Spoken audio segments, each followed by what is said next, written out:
வணக்கம் பிள்ளைகளே, இன்று உங்களுக்கு ஒரு செம்ம சுவாரஸ்யமான கதையை சொல்லப் போகிறேன். கதையின் பேர் மாய மாம்பழம். மலையடிவாரத்தில் ஒரு பெரிய மாமரம் இருந்தது. அதன் உச்சியில் ஒரு அழகான பொன்னிறமான மாம்பழம் பழுத்து தொங்கிக் கொண்டிருந்தது.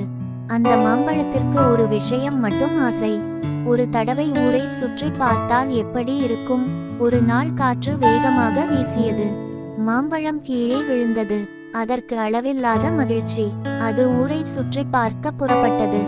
ஊரில் சிறுவர்கள் விளையாடிக் கொண்டிருந்தனர். சிலர் அதை பார்த்தனர். நாங்கள் உன்னை சாப்பிட போகிறோம் என்றனர். மாம்பழம் சிரித்தது.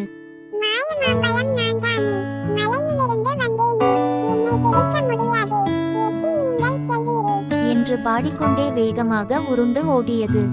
சிறுவர்கள் அதை துரத்தினர். மாம்பழம் அருகில் இருந்த தோட்டத்திற்குள் புகுந்தது.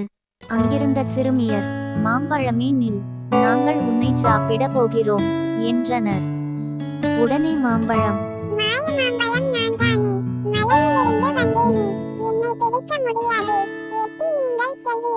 என்று பாடிக்கொண்டே வேகமாக உருண்டு ஓடியது. சிறுவரும் சிறுமியரும் அதை துரத்தினர்.